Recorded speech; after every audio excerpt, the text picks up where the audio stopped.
let's kill that bass head. Alright, let's do this. I'm on the air, we got this pockets flow. It's me and Tony on the mics, we gotta let you know of current events, little gaming, sprinkle in some entertainment. We stay humble, but our moms still think we're famous. Turn up the bass and baby, maybe let that magic flow. Our spoken word is all the things you really wanna know. Having a good time on the show, T-Bows and Matty G. Tune in and hit subscribe and join us on the FAP.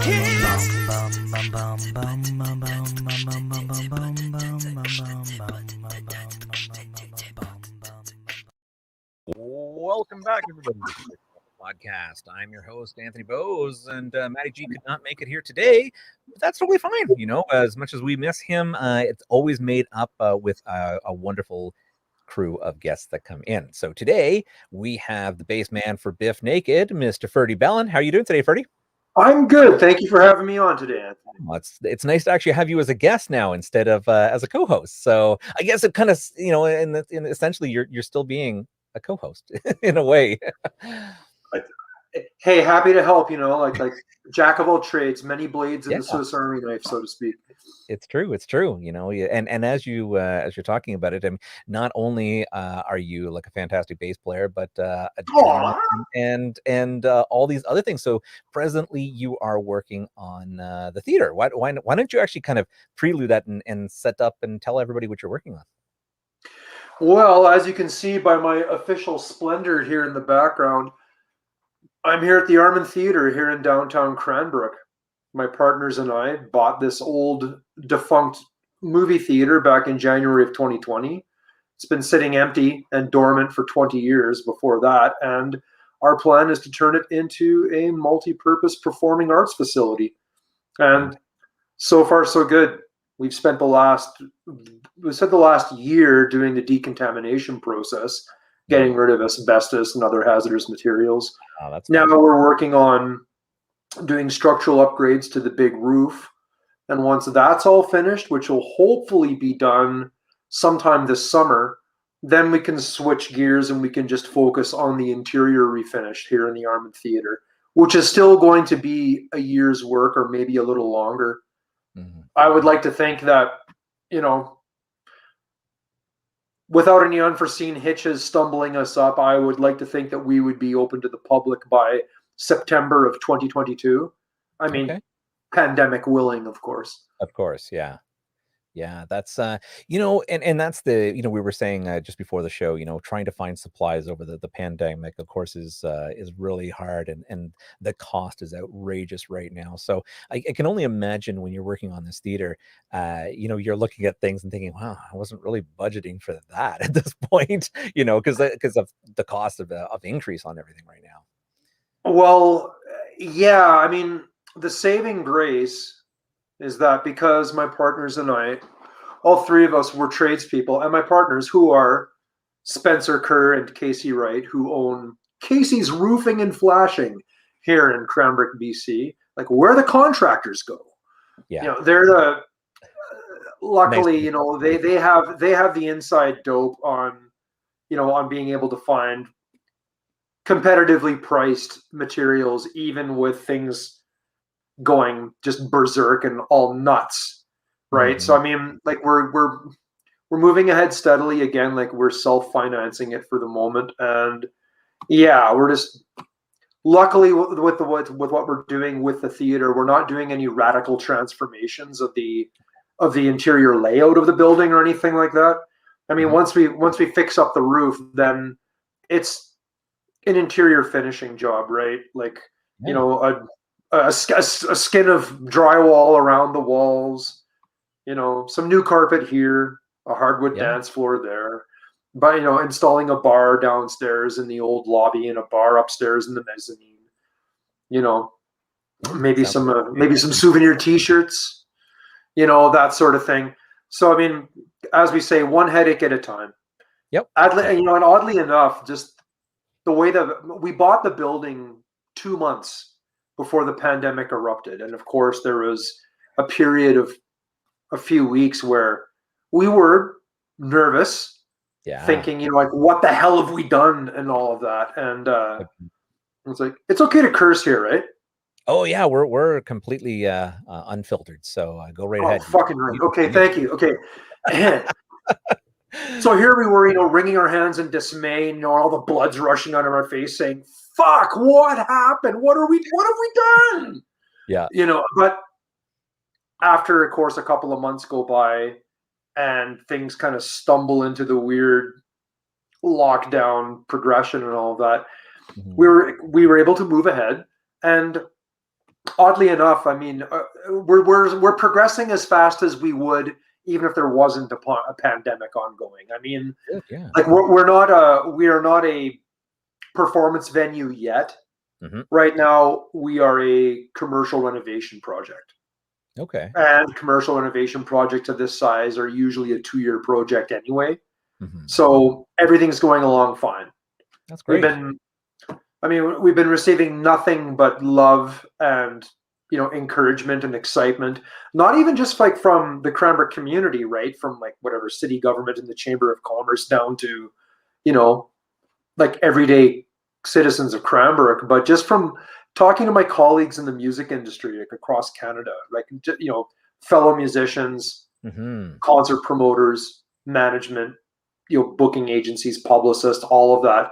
It's just we've been getting a lot of very, very flattering encouragement and That's good. and compliments for doing what we're doing, because when we first hatched our harebrained scheme to make the Armin Theater into what it is or what it will be, Hmm. we just wanted to join the team, right? We wanted to be part of a national touring network of mid-sized 400-seater cool theater venues, right? But Yeah. now the pandemic is entering its 14th month. It's we're watching a lot of venues die, Yeah. Yeah. and a lot more venues will die before the pandemic is over. And so now, instead of us just wanting to join the team, there's now become this sense of a phoenix rising from the ashes, Yeah. so to I can imagine. speak. Like, because I mean, I believe it. Well, I mean, it's a positive thing just to have something emerge out of all of this, like despair and negativity, Hmm. And I mean, so we're minding our p's and q's, and we're doing this smartly, and we're moving along, and we're not in a hurry to fuck up, and Yeah. we're just wake me when it's over. Right. That's all I gotta say, right? It's Yeah. just like everybody is at the end of their ropes. Everybody's nerves and emotions and Hmm. psychological makeup are fraying and Yeah. cracking. And it's just, I don't know. Like, I mean, as far as like end of the world scenarios went, I didn't think we'd be in a Philip K. Dick universe. It's almost like we're living in a 14-month long episode of Black Mirror. Right. I can imagine with like you were saying, this kind of like Phoenix rising. I mean, it definitely gives people something to look forward to. A lot of I know a lot of artists are definitely just chomping at the bit to get back on the scene and get back out and do concerts. And this is kind of a fantastic thing for you, being in the music industry, being a journeyman, being able to kind of do both things. So as the pandemic hits, where most people are afraid of finances and money, and you can kind of look back and say, well, I mean, I guess the upside is it's given me lots of time to work on this particular project, instead of having to bounce around to travel to do of course a lot of concerts. But when it's done, you've got a new venue to bring everybody to, and it's really tough right Mhm. now with a lot of local businesses who of course did not see this going for so long, and they're really struggling to stay open, like you had mentioned. And I'd imagine the same goes for venues and theaters that generally hosts a lot of bands that come into their towns and cities, right? So yeah, it's great because as you mentioned, you're talking to a bunch of promoters, and they're probably thinking, well, that's great. We can kind of put you on this tour, we can put you on this bill, or we can already start putting acts lined up, ready for when you guys open. And in hopes that the pandemic will be over and people will be all ready to rock and roll again. Well, I gotta say, everybody's pent up and everybody's just waiting, crouched in tension, waiting for the powers that be to Mm, sound the all clear signal. yeah. And when when the vaccination program nationwide is finally ending and we achieve that magic 70% herd immunity score, which the government is looking for, and then things unlock again, I believe there is going to be a worldwide wave of post-war euphoria that you haven't seen since VJ Day, okay? And you want to talk about a 21st century version of the Roaring Twenties, minus all that Al Capone shit. Yeah, it's like I believe it's going to happen, and I mean, not even just for the music industry or for the state of live performance in the music industry. This goes for everything, right? Sporting events, you name it, like any large public event, a quilting bee, even, right? It's going to be a few years before people become cynical and jaded and blasé and meh about wanting to go out and do stuff, because after being under lockdown for 14 months, I mean, I don't know about you, but I mean, my God, I would love just to see a shitty open mic again. Right. I would love to see somebody trying to fuck his way through a James Blunt tune by going like, "You're beautiful." Oh wait, no, G's like this. You're beautiful. Like, fuck, I'd pay $20 admission to see that right about now. That's how bad it's getting, Anthony. Yeah. No, it's very interesting that you say that, because what's kind of came to my mind is I don't understand why Oculus, of course, the VR company, hasn't tried to team up with a lot of people, with venues, a lot of bands and everything, to say, let's do this virtually, because a lot of bands are kind of in a bubble together anyways. So performing isn't that much of a problem. It's trying to get somewhere. So if you created a virtual environment, or if you had a theater or a venue that you could say, listen, sterilized or whatever, we come in, we're going to spend 24 hours or whatever that you need to set something up, and then you get someone who comes in who's literally covered in cameras to create a live VR, so when you put on the goggles, it's like you're right there in concert, and then that way the band can play, even if you charged a minimum of like $5, because let me tell you, everybody in the world who has something will pay $5 to go for a virtual concert, and still be part of that experience. So you'll still feel like you're getting away, and yet at the same time you're still in the safety of your home. I hear what you're saying. I'll answer that based on my own truth as a musician, and from what I hear from the majority of my fellow musicians, and just from my friends who love live music. Okay, like, if you had thought before the pandemic that the internet was a confusing mega tsunami of incomprehensible white noise with too many infinite choices, it's even worse now that the pandemic is now entering its 14th month, because every live performer has been trying to live stream or do a virtual show, or has tried to do some sort of a socially distanced a socially distanced concert and all of that. And yes, okay, something is better than nothing. But as the old TV commercials say, it's not oatmeal. Like everybody wants this shit to be over. Yes, I believe most of us want to be good citizens, and everyone's taking the very real public health threat to heart. I mean, the pandemic hoaxer types are, they're a lunatic fringe off to the right hand side of the screen, right? I mean, like it's like, I myself have tried doing a few half-hearted, live stream performances. It's like, I was happy to do the two of them, but after two of them, I realized I'm just going to wait.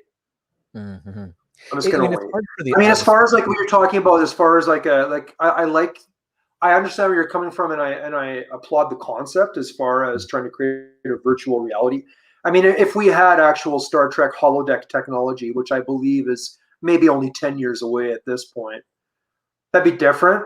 Where if you could create a convincing, lifelike, oh my God, is this really happening simulation where you feel like you're walking onto a festival grounds, at Lollapalooza, or if you feel that you're, recreating California Jam 1974 or what have you, that, that would be one thing, because, and I mean, and who knows, maybe a generation from now, when the next pandemic sweeps the world, it'll make the public reaction and coping mechanisms that much emotionally easier for people. But right now, like, I think everybody's being a good sport, and everybody wants to, do their best to support performing artists and support the music industry. I mean, and that's lovely. And I mean, I'm grateful for it.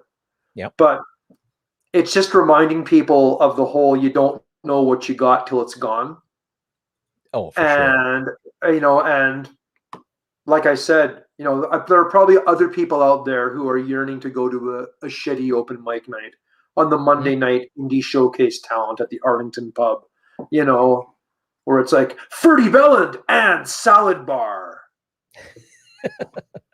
and, and all I know is that they're talking with people, like, after the pandemic is over, and hopefully it'll finish up sometime this year, or at worst early in 2022, you're going to see a confusing, rapid fire, but probably a 2 or 3 year period of reconstruction going on, because the shuttered venues have to reopen. Venues that had gone bankrupt and closed maybe will reopen, or maybe they've already been bulldozed to build a glass and steel condo tower. Musicians, a lot of my musician friends have had to become, fishermen or drywallers, or they're saying, do you want to upsize that? Oh, geez. And doing something to keep the lights on, to keep the bills paid. And there's no shame in that. Like, this is survival. This is life during wartime. Yeah. Really. But it's definitely something. And again, even the people who are involved in the sideline, in the technical support parallels of the music industry, like, they're not running sound, they're not running lights, like, they're also hanging drywall. And when this shitty pandemic is finally over and the world reopens again, not all those people are going to come back to it. Right? It's like, I'm hoping you'll see a lot of the old faces reappear and get back to where they once belonged. But, a lot of people are going to be gun shy, right? A lot of people are going to be nervous, and, and understandably so. Yes. Yeah. And so again, like, I mean, like putting the VR goggles on, and, watching Ferdy Belland appear in some fantastic Daft Punk type video. Yeah, that's got some sort of a certain tongue-in-cheek appeal to it. I'd totally watch that. But I'd rather, well, I might not. But it's a case where, I just honestly just can't wait just to get my bass on my shoulder and just play for 200 people inside of a crumbling old bar again.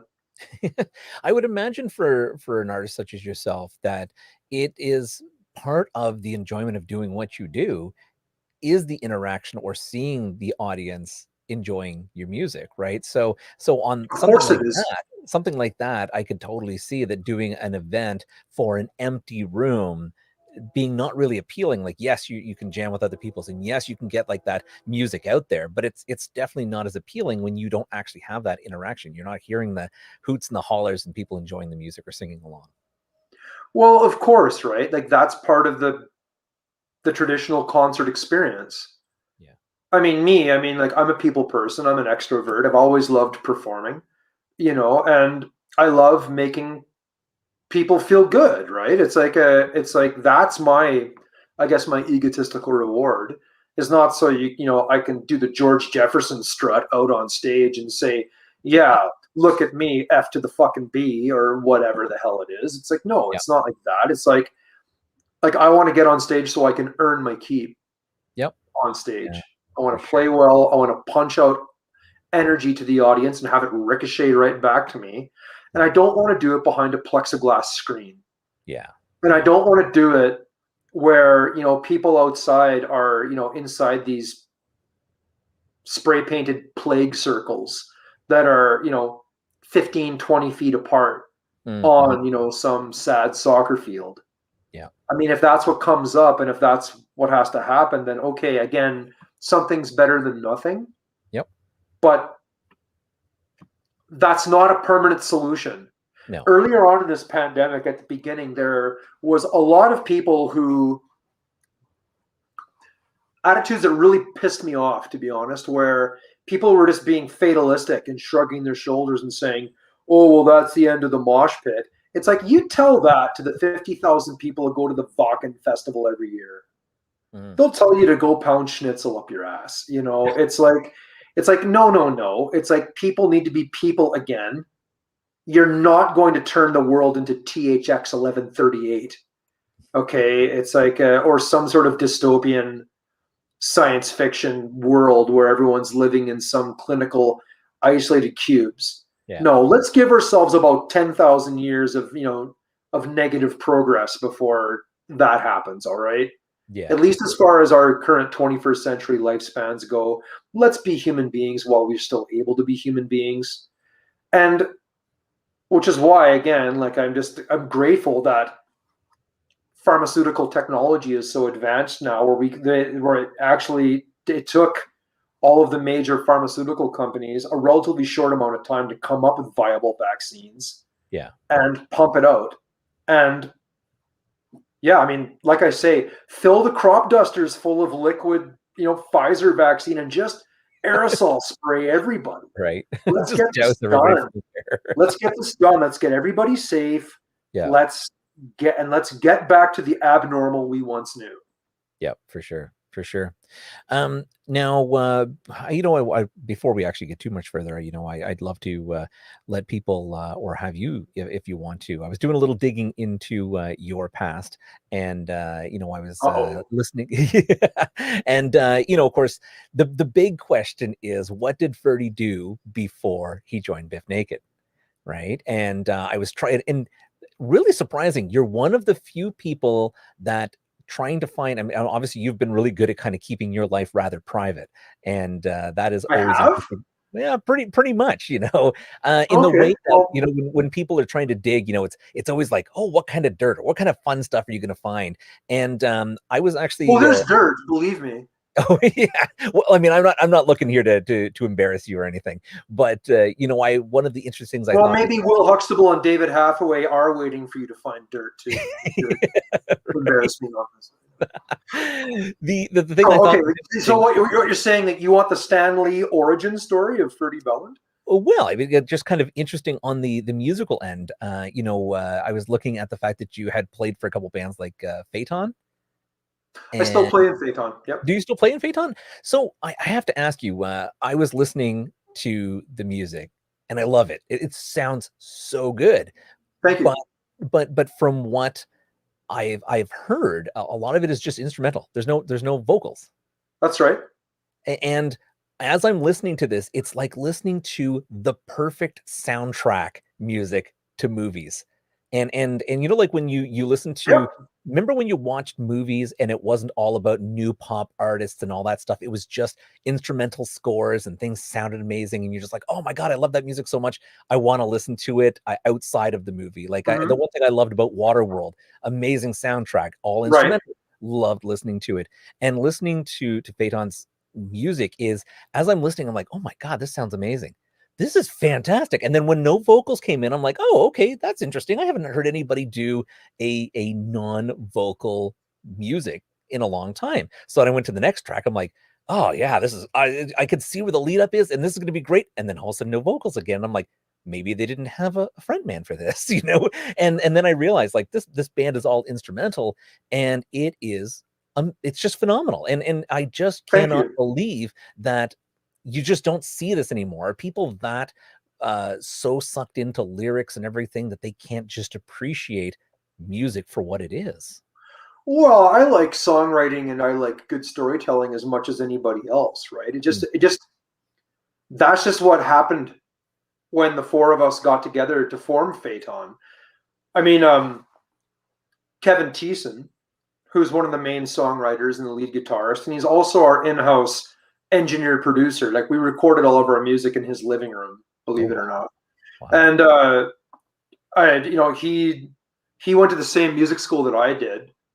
We were like over 10 years apart though, between all of that, but we just seemed to coalesce. It's actually all the fault of Colin Wright, and the drummer, because he was the mutual friend amongst the rest of us who brought us all together. Colin had been involved musically with Daniel Erth, the other lead guitarist and the other main composer, and Kevin Thiessen in previous projects. And so we got together, there was new stuff coming around, and yeah, just instrumentals just seemed to be the way to go. And it was good, because I too enjoy the emotional mood and the ambiance which instrumental music has made. And again, in the world of rock music, you've got whatever instrumental predecessors going all the way back 60 years to, Link Ray or the Ventures and that sort of thing, right? And I mean, like, when you're presenting it in an instrumental field like that, I mean, it comes across being more straddling the line into jazz fusion as opposed to the worlds of heavy metal. But, and it's great. It's a unique identity, and we like it. Yeah, for sure. And so for the time being, that's how it is. I mean, we have a second album that was just being put into the can when the pandemic erupted.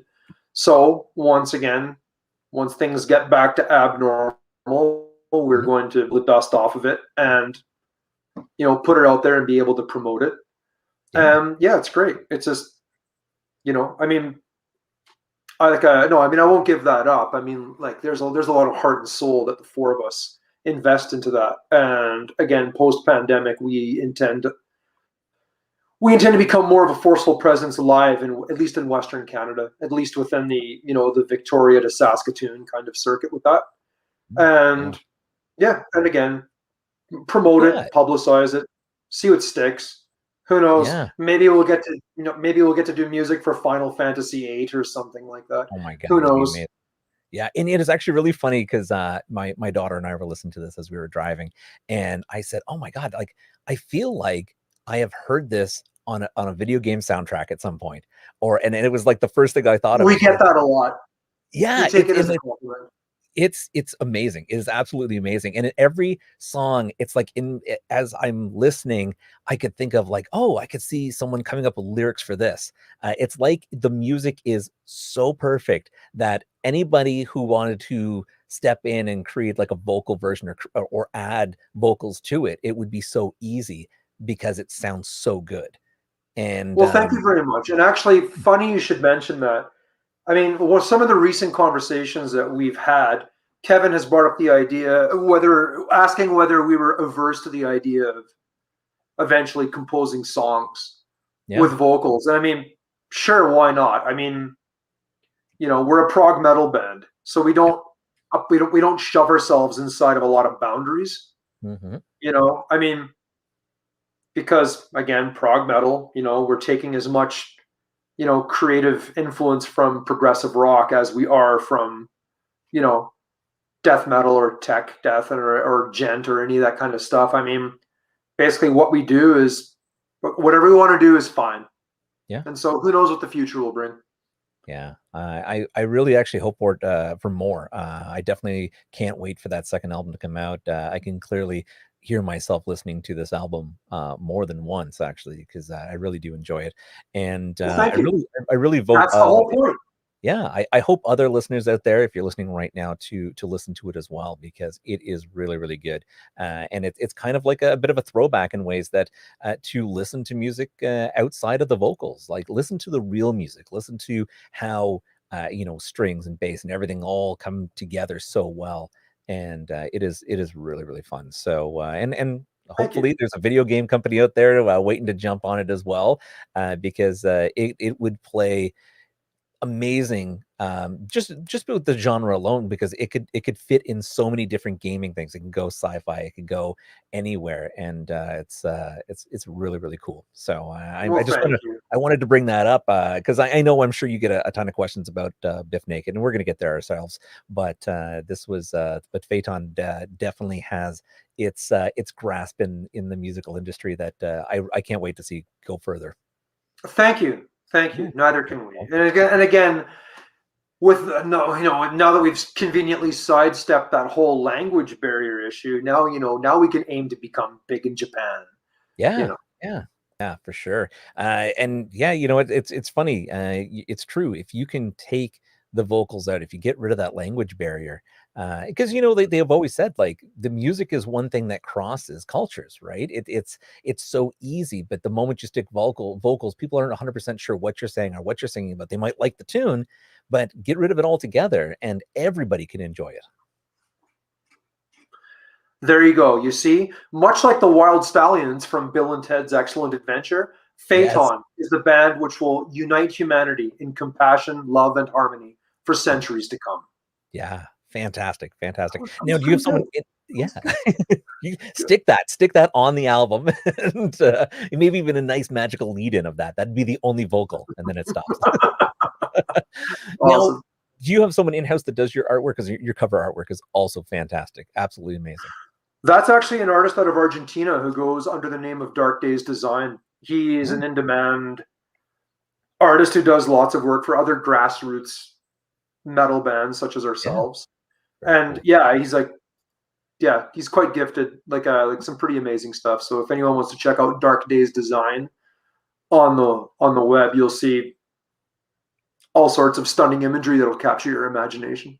Very cool. Very cool. Big shout out to him then, because it's definitely it works well. The designs work so well with the music, and I find that it's really interesting because when I look at a lot of album artwork, very similar to when people put out videos, somehow in my mind it's always so much better than what people put on their albums, or it doesn't show any relation. This captured very well. It's a great reflection of what you're going to get inside that album. Thank And you. so they've done a wonderful job. You guys have done a wonderful job, and hopefully, if you get some videos created, someone also in there does a wonderful job bridging that as well. Because there's nothing worse than when I watch a video and I'm like really into a song and I'm listening to it over and over, and then I watch that video and I'm just like, oh, well, that wasn't kind of the way I saw it. So, I hear I you. mean, to each their own, I guess. So, you know what? We've got a little bit of humorous news. Do you want to hear what we've got going in the world today? Hit me. Let's hear Perfect. it. All right. The article on this one: teen accidentally moves into a retirement community. I really thought this was great because I've been there myself. One of the biggest things that when you're a student is to try to find a low cost apartment that you feel like, oh, okay, I can move into here and I'll do college or university or whatever you're going to do throughout that. And this young lady, of course, was trying to search for that type of low cost apartment, hopefully one that had 2 bedrooms. And what happened is she found something online. Now she's was moving from Oklahoma to Arkansas when she saw the listing for a 2 bedroom apartment online. Now, because she loved the images of the apartment and it was only going for $350 a month, she's like, I'm going to do it. So she signed up online. She never actually looked at it. When she moved in, she actually thought it was or it was a beautiful place that she thought, this is amazing. That's wonderful. Didn't think too much about it for the first week, thinking, wow, my neighbors are really quiet. And then as she was walking around, she kind of noticed a few more older people. The octogenarians kept like sprouting up everywhere. And she's like, well, this is kind of strange. And then as she was walking out of her place one day, she turned around and there's a sign that was on the corner of the lot that had said it was a retirement community, and that she'd never actually noticed that she'd actually paid to move in. And it wasn't even questioned. And she actually continues that she loves the place. She doesn't plan on moving anywhere, and says it's fantastic. I can actually play my music as loud as I want because nobody can hear it. And the best part is every day when she Perfect. comes home, everybody greets her and asks her how her day was. so so there you go, everybody. If you're looking for a new place to move into, or you're looking for low income somewhere that is going to be a well tended area, apparently retirement community. So I think she had a really funny quote that she had left the newspapers when they were talking to her, and she was just saying, and remember, if you're struggling to find rent, start your retirement early. So good for Right. her. I wish I had that opportunity when I was in college, because I was definitely paying way more than $350 to live in a single bedroom place in Toronto. I think it was closer to like 1,025 for a 1-bedroom place. You don't get that definitely up here in Canada. The second article I had found that really made me laugh, because we've all been there at some point, is of course relates to a Texas woman who has been charged for not returning a VHS tape over 2 decades ago. Oh, So wow. imagine, so yeah, everybody of course remembers all the video stores. You'd go rent a tape. You got 24, maximum 48 hours, and you had to return it or drop it in through the slot. This woman, of course, had forgotten to do so, and it has caught up with her. Uh-oh. Let me guess. $18,000 in late fees? Well, you know what? It's funny, they didn't actually state what the fee was, but what they did say was that she is actually being charged, and the charge is what really got me. And again, this is an Oklahoma resident, so obviously it's been a big week for Oklahoma residents. It's not Florida? It sounds like Florida. No, it's not Florida. We didn't get that. But this is Wow. the best part is this woman didn't return Sabrina the Teenage Witch from 1999. Oh God, they should be paying her 15 grand to watch that trash. Right. And basically they, I mean, it's no Josie and the Pussycats. no, it wasn't.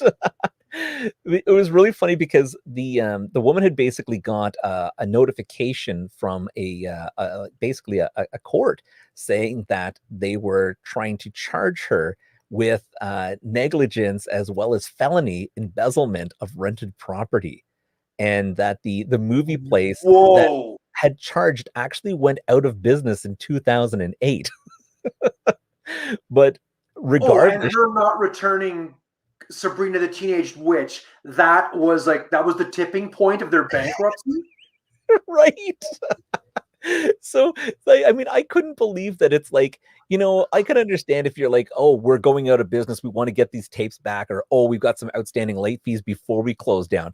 But to wait so long, or for someone to dig up this after, like, those people who went out of business in 2008 must have been really jaded. If you're trying to dig through files for almost 20 years to try to get money from people, there is desperation, and then there is fucking lunacy. Okay. Like, seriously, like, I can't believe, so this is actually going to court. This is being seriously, apparently it is. It's actually by the Oklahoma state legal system.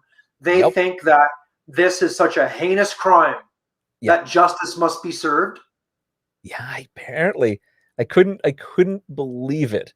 And I think the funniest thing is the woman had said that she'd never actually even watched it. It wasn't like her cup of tea.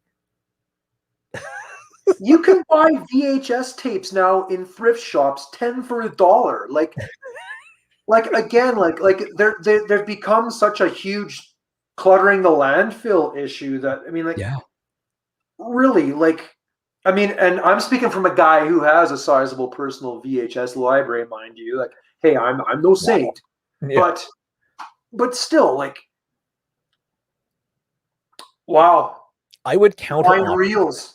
Right? I would counter offer at this point, and I would say, listen, I'll go out and buy you the DVD box set collection of that whole series just to make this go away. Yeah.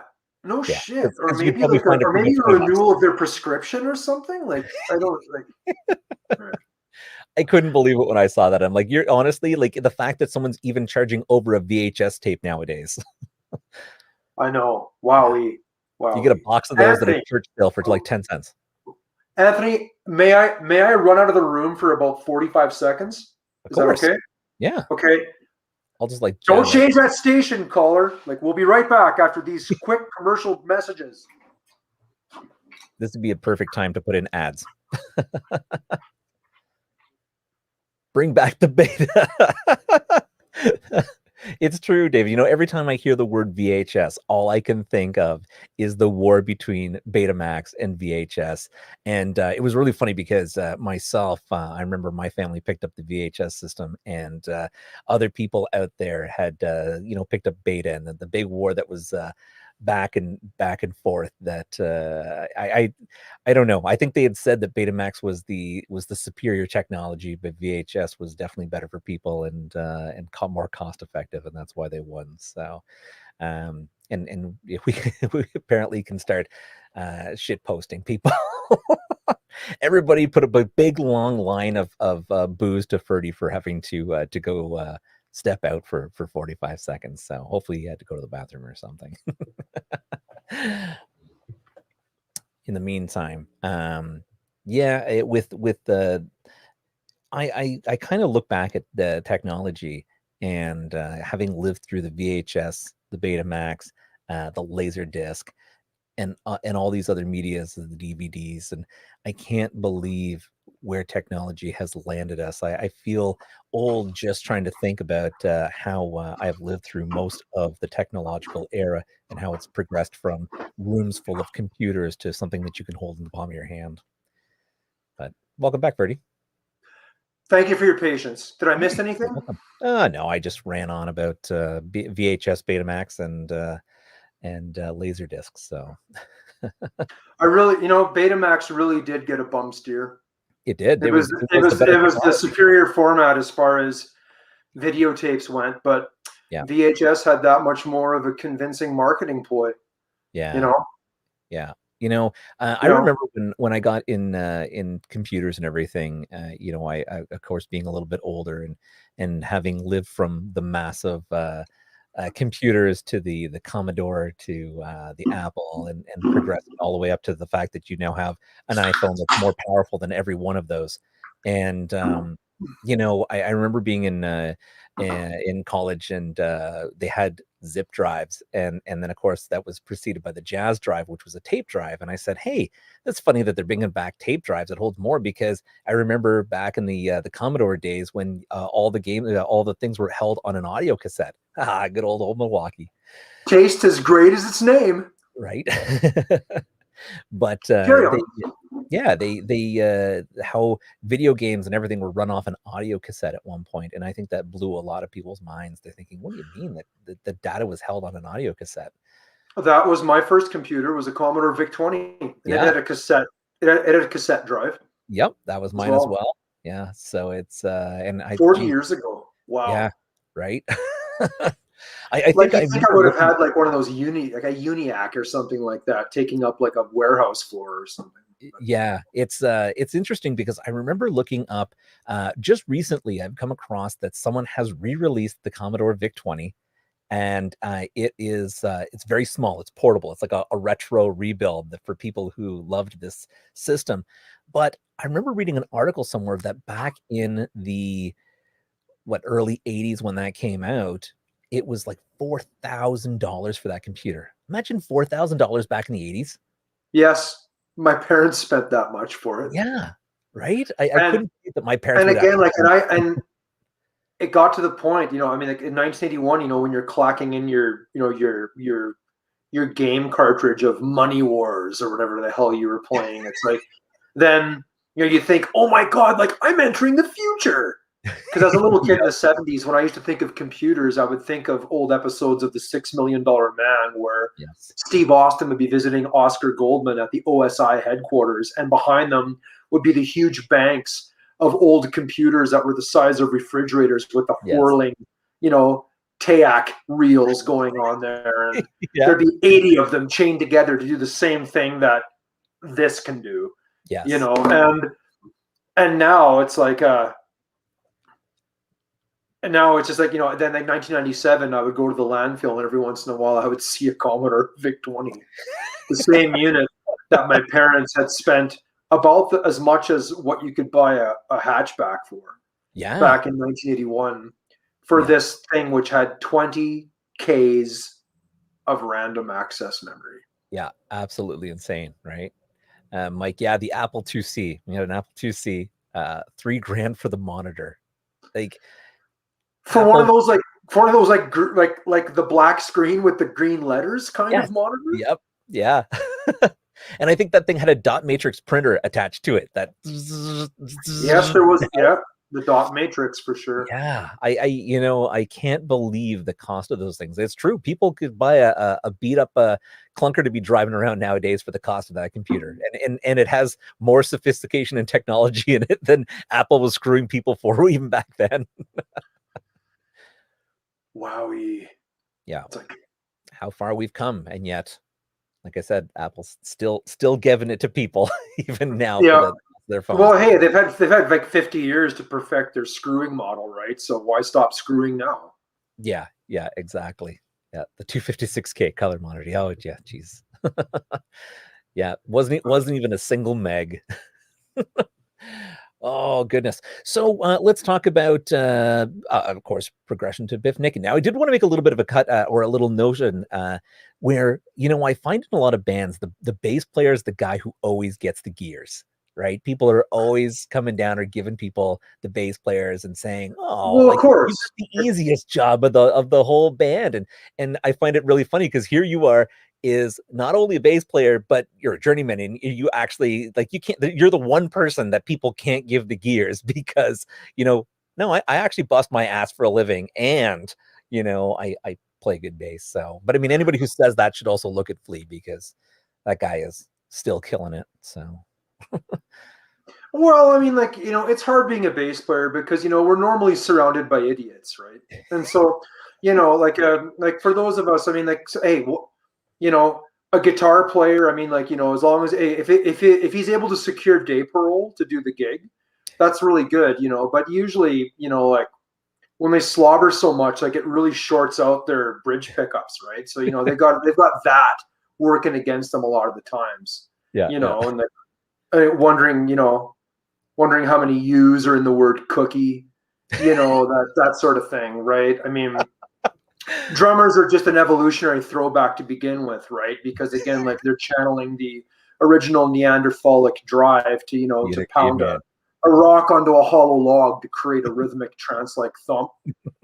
Like as the cerebrum began to develop, and all that kind of stuff. It just translates now to like 8-piece Pearl kits, right? And I mean, so I mean, and that's great because I mean, if those people start stumbling, that's all right. But if I stop playing, the party stops. Right. Yeah. Everyone goes home. The temperature drops 25 degrees in the room. It's like it's a bad thing. So usually, after sad to say, but once you deliberately pull the rug out from underneath the song a couple of times. And you see the looks of abject horror rising in their startled eyes in the stage lights, then they realize who's really in fucking control. And then you just quietly resume, your bass player stance. You can do, the strong silent type like John Entwistle and just kind of stand there while the other members of the Who, destroy their instruments. Or you could bring people into, cosmic paths of upper evolution the way Geddy Lee does. Yes. You hear that, Huxtable? Yep. Did you? Anyway, and so and on and on it goes. No, I was drawn to bass really early. I grew up in a musical house, right? Mm-hmm. Like I was a little kid in the 1970s, and my mother had been a rockabilly songwriter back in the late 1950s. Like she just wanted to be Wanda Jackson when she grew up, And so I still have 45 RPM acetate records of early demos that she had recorded back like in 1959 and 1960. Wow. Because she wanted it that badly. So, so it was literally in the blood.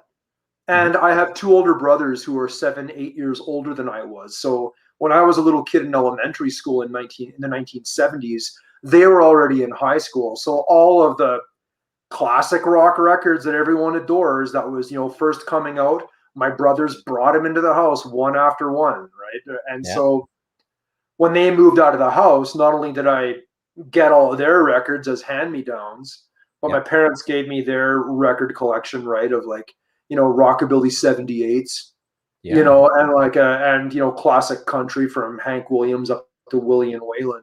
So I was programmed early. Yeah. I didn't really, but I was a fanatical music lover, but I never took the plunge into being a musician Mhm. until I was in high school, and I fell in love with Pink Floyd and Metallica at the same time, Mm. and and said, "Wow, this is amazing! I need to collect all their albums, and I need to play an instrument." And of course, a bunch of my friends were already learning instruments at the time, and you know, Ryan was playing drums and Aaron was playing guitar. And so it's like, I'll play bass. 4 strings, no chords. How hard could it be? Right. And I Wow. found out how deep of a well it could really be. Right. Right. And Fell down that rabbit I mean, hole. well, yeah, I mean, and so it was great because I had already grown up listening to wide varieties of music to begin with, Mhm. whether it was folk or country or rock or even a couple of disco albums came in. Basically, I just shrugged my shoulders and just said, well, if it's good music, I'll listen to it. Yeah. And so I've always had that, right? So which is why it's really sadistically enjoyable for me to confuse my friends who are musicians, because they can't understand how I can love the Sex Pistols and I can love Emerson, Lake and Palmer. Hmm. Drives them nuts. They keep trying to force me to like choose one camp or the other, whereas I like to be a musical kaleidoscope that way. Okay. And it served me well because over the past 30 years, I've played in over 24 different bands, right? And a lot of times like like a wide variety of music that I've had a chance to play. And Mhm. I feel very grateful and I feel very lucky, that I've been able to do that, because it makes me that much better of a musician. Yeah, to be able to I mean, cross them instead of like sticking into one thing, it's amazing because you can. It's like you said, it gives you so much more experience, but it also stretches your wings on your talents to be able to play with all the different ones, right? oh well, I never wanted to be monochromatic, right? Like I didn't, I mean, am I a metalhead? Sure, yeah. Mhm. Am I a punk? Sure. My punk friends don't think I'm a punk, but I am. So when I piss them off about Emerson, Lake and Palmer, I agitate them. So that's a punk statement unto itself. So that makes me a punk.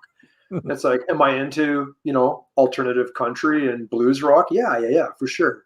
For Mhm. sure. It's just like my first serious band after I moved away from Cranbrook the first time. My first serious band was formed in Nelson when I was going to music school there in the early 90s. And it was, I guess, the band was called Cellar of the Sun. Ezra Crack, who became the lead vocalist and the guitarist for the crusty underground punk band Leftover Crack, Mhm. he was our he was our frontman. He was our main songwriter. And Dale Butterfield, who plays drums for the Junior Boys, Mhm. he was our drummer. So I was, and Ben Millard, gifted lead guitarist and gifted composer. It was great. Like that was the first band that I had recorded albums with. That was the first band that I toured the United States with. That was you know, it was great. And again, like long, intricate songs that owed as much to Fugazi as it did to bands like, say, the Smashing Pumpkins. It was lots of mixing crunching angry riffs with more like dreamy psychedelia as well. And so right from the get-go, it was amazing for me because it was very imaginative music. It was very melodic music. But it wasn't confusing and dull the way a lot of that stuff can be. Yep. And then after that band broke up, I did power pop with the Feminists. I did psychedelic folk with the Gentle Infidels. I played in the only active Queen tribute in Vancouver. That was really awesome.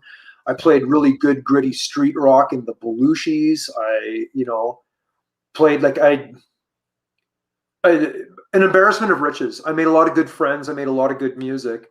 But Mhm. no, like I was never on the cover of a magazine. I was never, I was never, a household name or anything like that. That kind of 14-year-old hit parader magazine shit didn't mean anything to me. Yeah. I knew It's I wanted to be a musician. I knew it was do or die, but what that meant was that I wanted to stay the course. I wanted to be a musician for as long as I could play a bass before the arthritis froze my fingers up, right? Like I wanted to Yeah. perform. I wanted to play with good friends. I wanted to write good music. And, you know, I was, you know, I wasn't pigeonholing myself into one particular genre. No matter what I was playing, I made sure I played it well and I played it sincerely and I put thought into it. You know, I wanted to add my own stamp and make my own mark with what I was doing without blotting out anybody else who was in the band, or, you know, or not playing in service of the song and all that. But, you know, and it just kept rolling along. I mean, like, played roots rock with the Bison Brothers, you know, like currently playing psychedelic rock with Garuda, where sitar is the lead instrument, and I'm playing fretless bass in that, you know, Phaeton and all of that. And then all of a sudden, the Bif Naked opportunity just exploded out of nowhere, like I won a scratch and win ticket. Yeah. That's so all right. I want to come back to Garuda, so don't let me forget about that. No problem. But yeah, so how did the full the Bif Naked experience come out? Might as well talk about that. I first met Bif about 6 or 7 years ago. Of course, I always knew who she was, right? Like when I was first playing in Vancouver in the early 1990s with Cellar of the Sun. That's back when she was still singing for Chrome Dog. Yep. And, you know, and they were, you know, one of the hottest bands playing the club circuit in Vancouver. I saw Chrome Dog steal the show at the Highwood 92 festival, you know, that sort of thing. Like, and, you know, Bif was known as being a powerhouse, right? Like she had come from the punk rock underground in Winnipeg, had moved to Vancouver, been embraced by the Vancouver chapter of the Riot Girls, and was just, you know, making a good name for herself as being a take no shit tomboy who was just as effective being a spoken word performer as she was being a rock vocalist. Yeah. You know, but, you know, she became Bif Naked and I became nothing. And so, but here's where the Cranbrook connection comes in, which is really weird, and again keeps telling me that I'm not out to lunch when I think of the bubbling under the surface potential which the Cranbrook BC community has for the world at large. Yeah. And my friend JD Ekstrom was Bif's lead guitarist back in the early 2010s, and it was through JD, like, who was known as being one of the best electric guitarists ever to come out of Cranbrook. You know, everyone was so proud of him that when he won the slot to be Bif's guitarist, and everyone's like, yeah, you know, go JD, go. And through JD, he introduced our mutual friend Steve Allen to Bif, and so they became a couple. Yeah.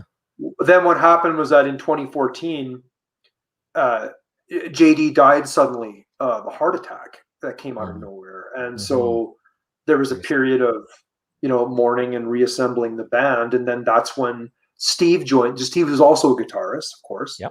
Joined the band, and he's been the lead guitarist in Bif's band since 2014. And so it started after that. Then at Christmas time or in the summertime, when Steve was coming back to Cranbrook to visit his mom, it's like, hey, I'd like you to meet my girlfriend. I was like,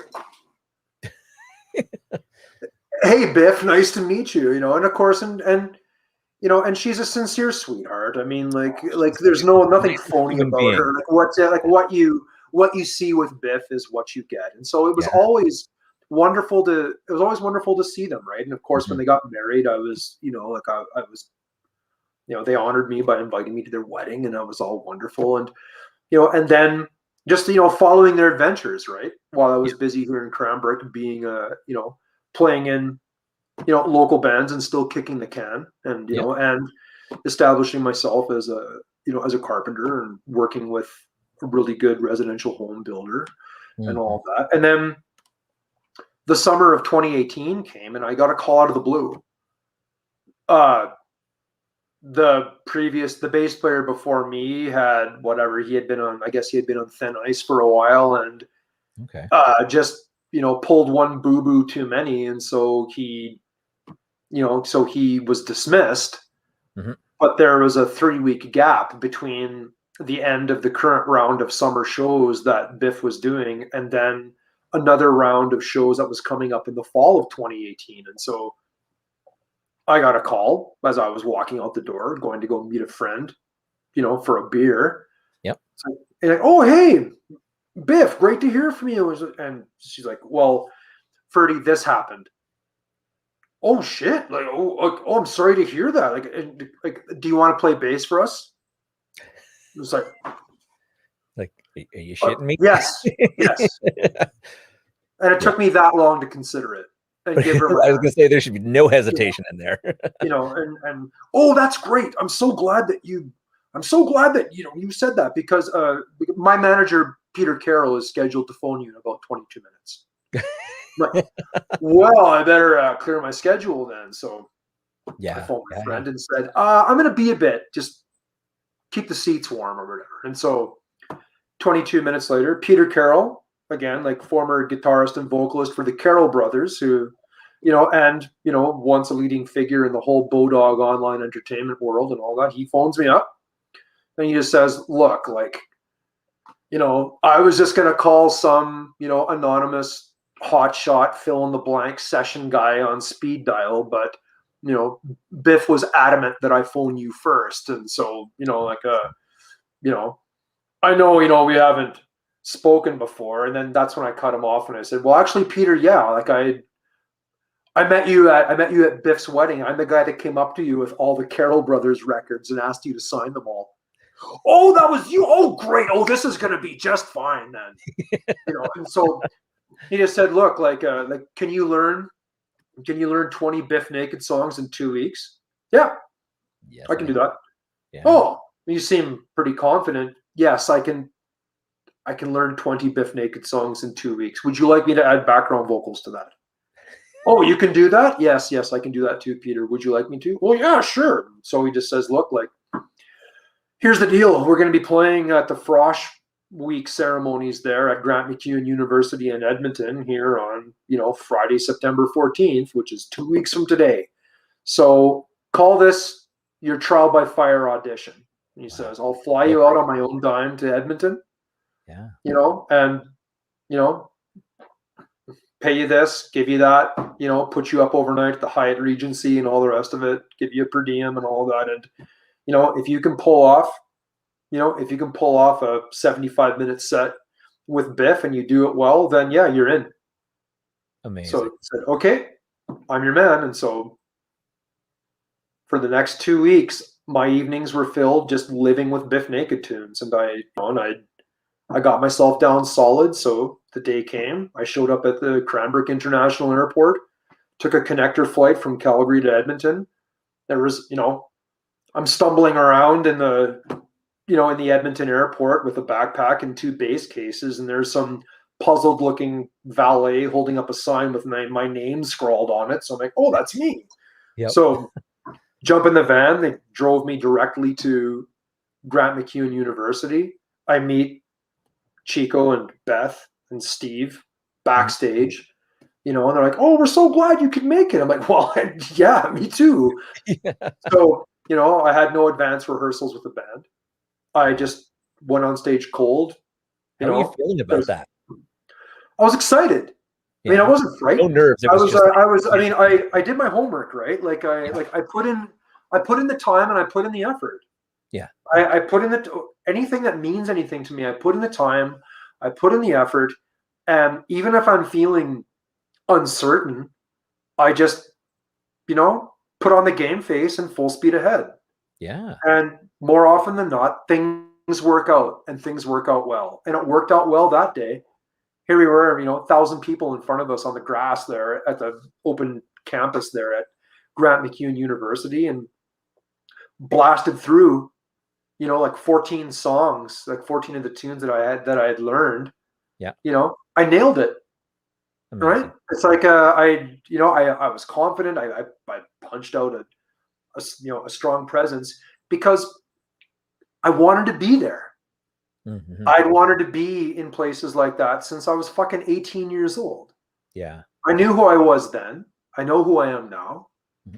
And I didn't, believe me, I didn't take any of that shit for granted. I don't take anything that I do for granted. Mm-hmm. And, this happened, and I wanted to earn the opportunity.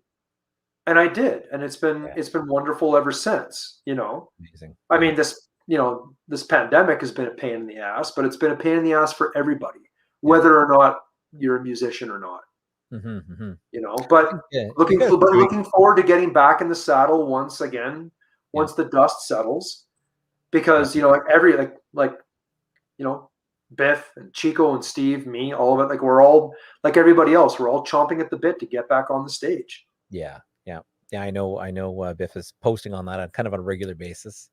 We actually had her on one of our earlier shows, one of our first ones. Biff joined us, and we were just floored by how amazing this woman is. Like, she is got to be the nicest, the kindest, cannot say a bad thing about anybody person. And it's really funny because I clearly grew up loving Bif Naked and listened to all her songs, and you're right, like she had such a strong kick-ass presence that when I actually got to talk to her, I didn't know what I was going to expect, because I didn't know if she was just going to be like a finger in your face kind of balls out person, and I was so pleasantly surprised that she was just so genuine, so kind, and like everyone thinks that when they meet that, well, not everybody.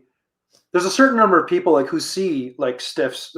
They see Biff's like really like muscular stage presence, right? And they think they're going to meet somebody who's a cross between Courtney Love and Wendy O. Williams or something like that. But no, like she's completely, she's sweet and laid back and kind, very intelligent, very well read, very smart. Yeah. Like she's she's no dummy. Don't never underestimate her. Yeah. Like she's extremely multi-talented, and and just like, I'm very happy to have her as a friend, even if I wasn't her bass player.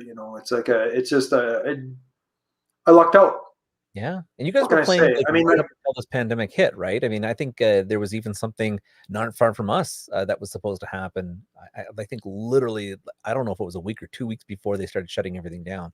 That things were going. Well, it was such a hard bone to bite when the curtain dropped, right? When the pandemic all of a sudden canceled everything, because we had shows, we had a whole string of amazing shows booked where we were going to be opening support for bands like, Soul Asylum and Blind Melon and Buckcherry. And in September of 2020, it had been scheduled that, we were supposed to do a big Trans Canada tour, right? Like in support of the new album, which she is completed. Yes. And all of that. And so now, like with everybody else, it was so heartbreaking. But I mean, and to give Biff more credit too, she just took it in stride and went, inshallah, and all of that. And she's riding with it. I mean, so and again, like, que sera, when we open up again, we'll just take the cassette player off of pause and the reels will keep rolling, and then we'll be back again.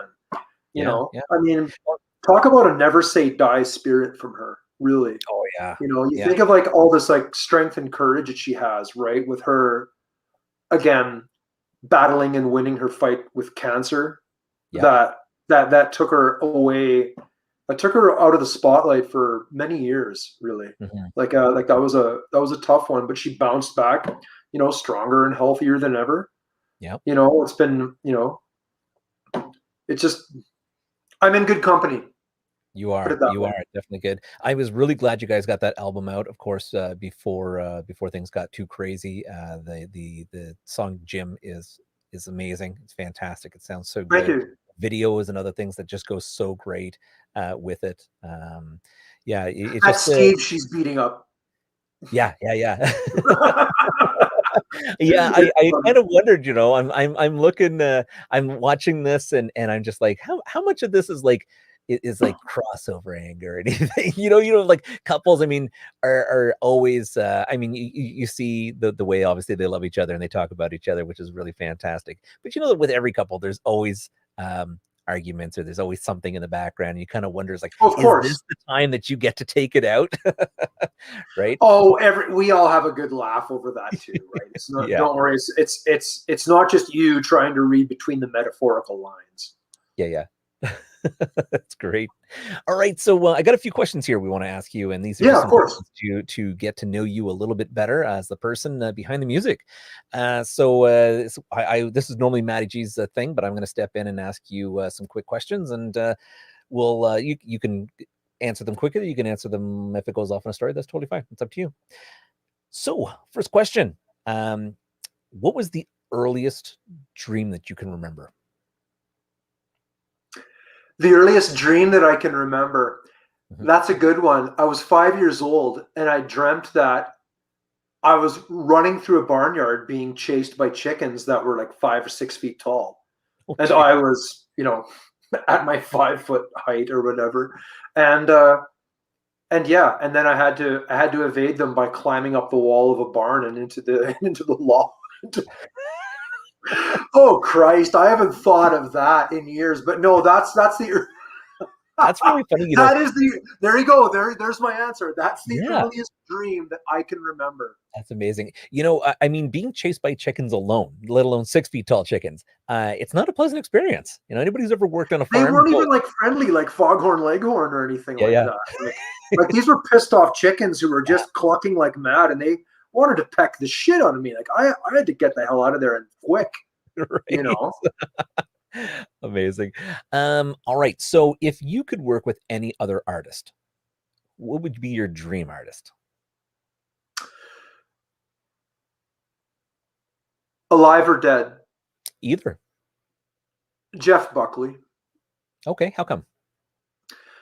I really thought that it was such an awful tragedy, him passing away, because that Grace album that he came out with is one of my top 10 favorite albums of all time. And I really thought that he possessed a singular, wonderful talent. And there was a guy, again, who, had a wide imagination. There was a lot of, art rock and psychedelia going on.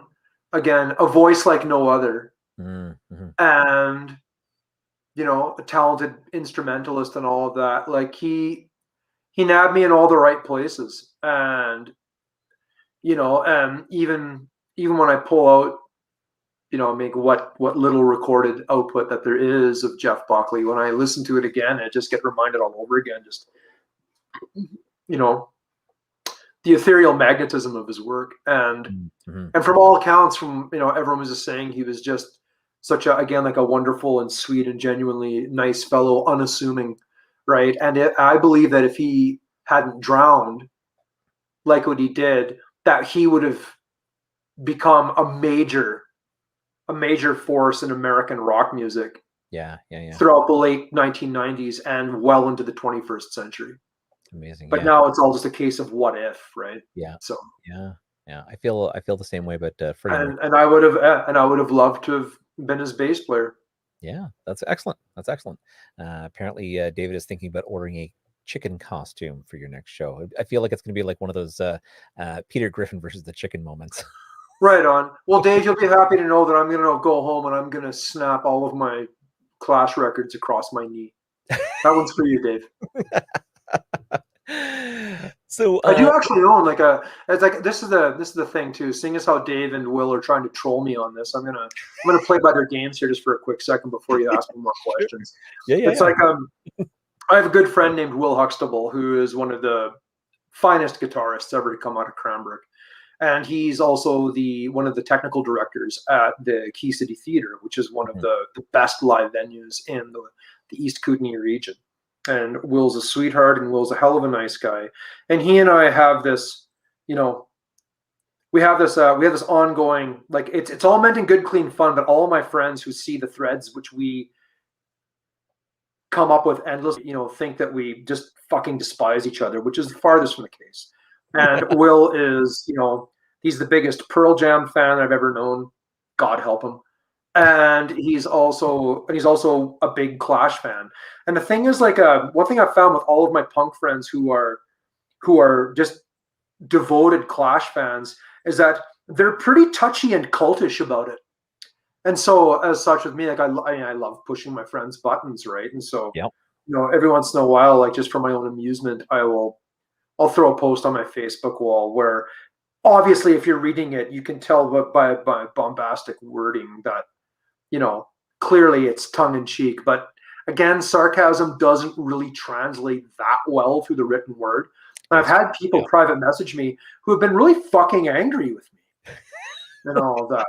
And even like my friends, like David Hathaway and Chris Walter, and old Huxtable, they fall for it every fucking time. It's like shooting dead fish in a barrel. So anyway, and actually, I don't really mind the Clash. I just think they're more overhyped than what they are. That's good songs. Anyway, but there are other punk bands who I adore far more than the Clash does. Okay, back to the questions. Please sock it to me. All right. Do you believe in aliens? I want to. I used to. Okay. Until I started learning about the Fermi paradox, and also started learning about how, we have these high-tech orbiting, computer telescopes which can see to the farthest reaches of the universe, right? We're talking billions of light years away and magnifying things and all that. And we don't see there's no alien artifacts. There's no nothing. There's no Larry Niven's Ring World. There's nothing that you see from the Jodie Foster movie Contact. You don't even see really any blinking lights, from a passing, House Atreides Highliner or anything like that. And so now, and I realize that, these stars are hundreds or thousands of light years away. So who knows? They might have figured out the whole fusion drive thing in the meantime. But I think they are out there. I think that alien civilizations, if they are out there, I mean, if they're on the opposite side of the galaxy, right? Like, we're talking like 50, 80, 100,000 light years away. We're never going to be able to contact them or interact with them, right? It's like, if they live in another galaxy, well, that's even worse. Yeah. Or they, again, seeing as how the universe is, over 13 billion years old. Yeah. Civilizations could have thrived tens of millions of years ago and died out, and we'd never know about it. Yeah. Right? It's like, I mean, I have a lot of good friends who still subscribe to the Eric von Daniken shit about how, the Nazca lines and, the Easter Island statues and the pyramids of Giza were created by extraterrestrials. But that just takes away from the due that humans earned. Yeah. Thousands of human beings just sweating it out in the sun. Yep. And it's like, I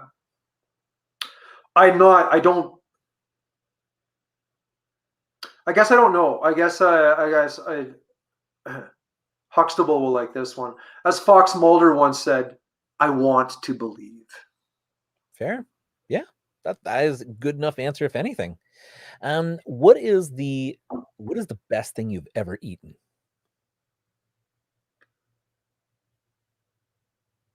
The banoffee pie made by my mother-in-law, Vicky Dalton. Excellent. Shout out to Vicky. If the pie is the first and best thing that you can think of, then it's got to be damn good. So, so if you could do anything other than playing music, so if there was like one thing that you could do, like a dream job or anything, what would it be?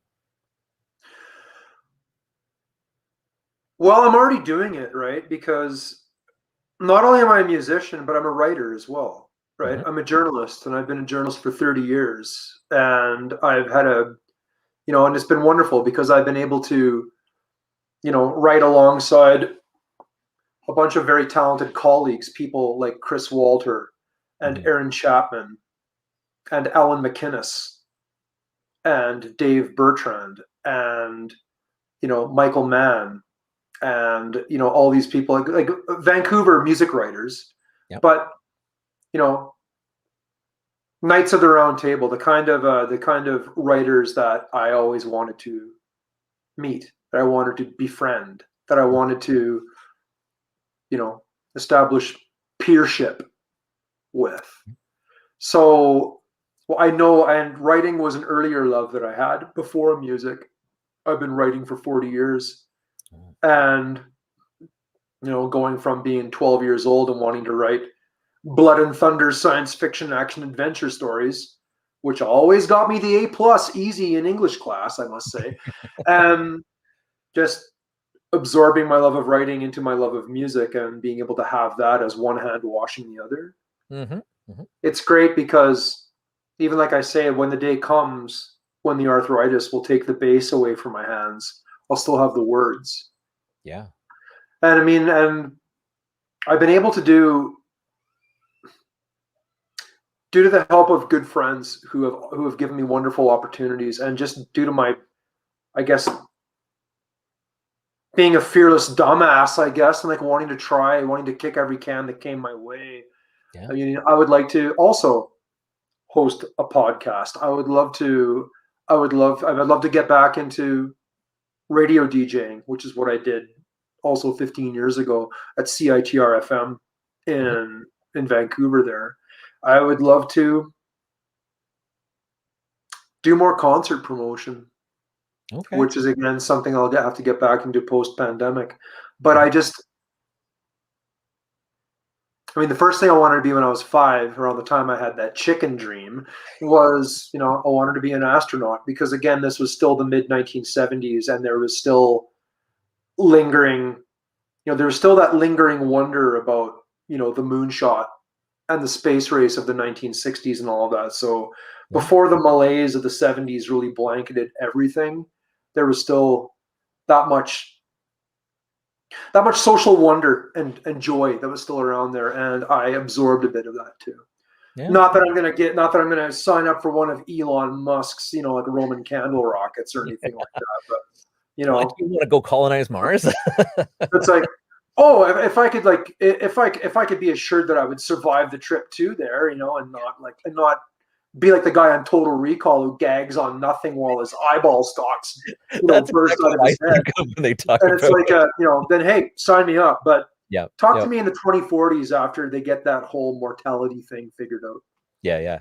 Well, I mean, it sounds like you're living the life right now. You're just enjoying what you're doing, and then to have to look back, either to the 60s/70s to be like, oh, astronaut, that'd be good. It sounds like from your earlier part of the answer that you are living the dream. Thank you. I try. I'm very fortunate. I don't hook. I got suspenders, yeah, but I don't hook my thumbs into my suspenders and preen in a mirror and tell myself what a hot shit I am. Yeah, I know. Okay, it's like that's not me, and that's not who I am. And and I agonize over things. I second guess things. I suffer from imposter syndrome as much as anybody else, right? But I'm compelled to chase the arts in 6 different directions at once, it seems. And I'm not God's gift to anything, but I do my best to try and do my best. Yeah. Amazing. Next question. When was the last time you did something just for yourself?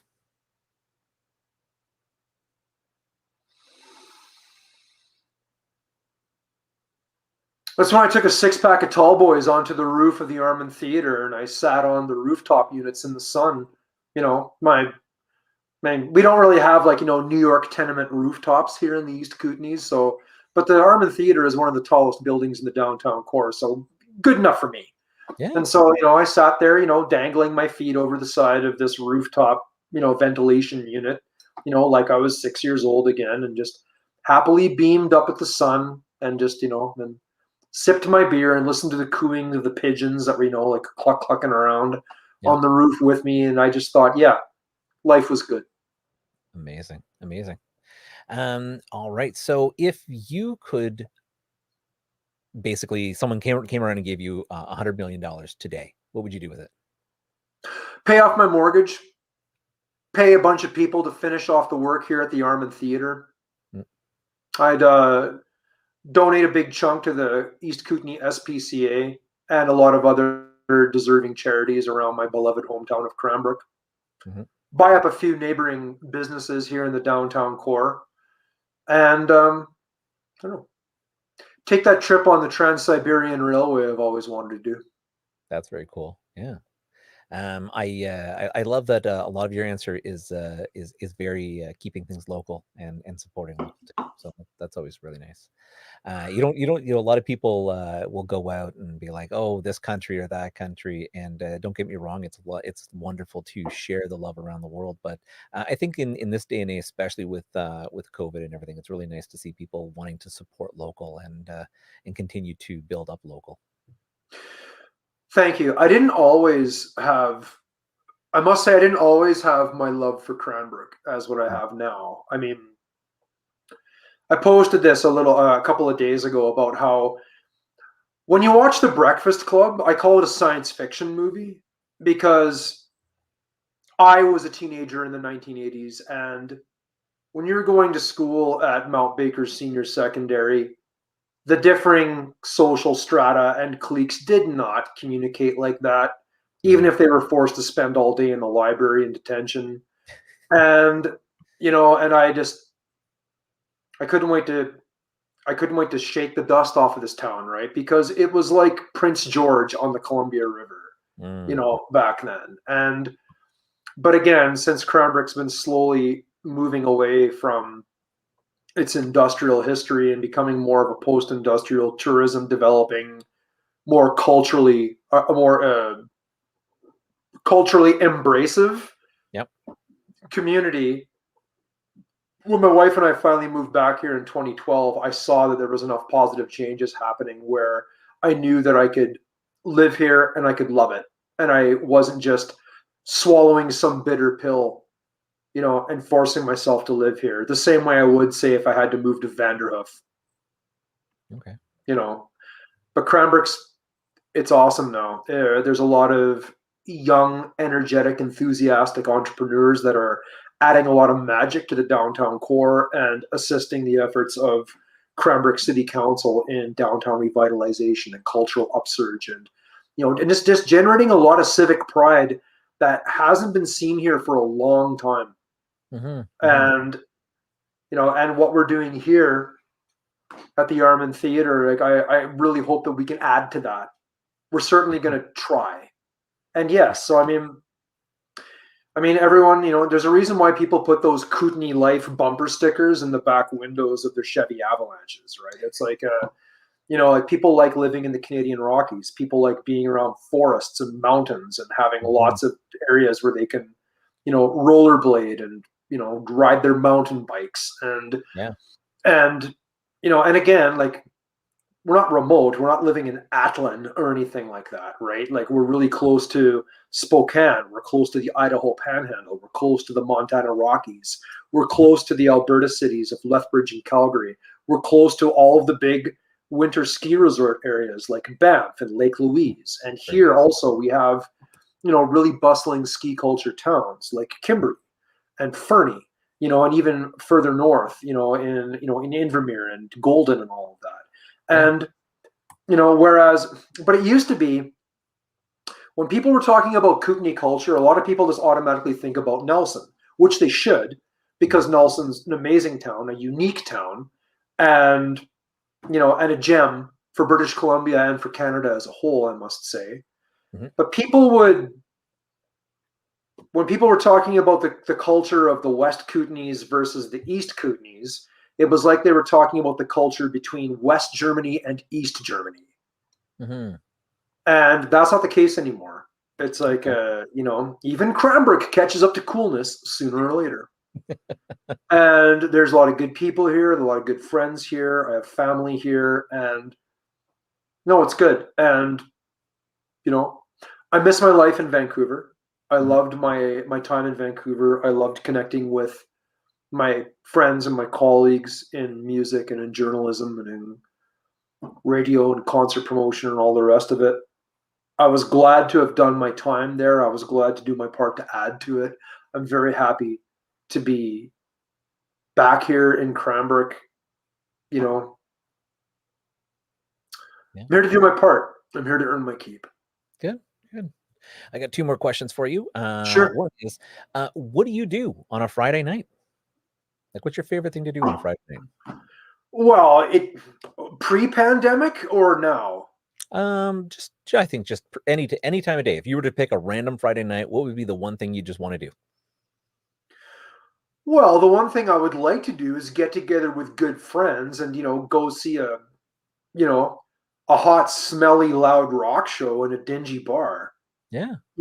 I would like to see whether they got caribou on tap and,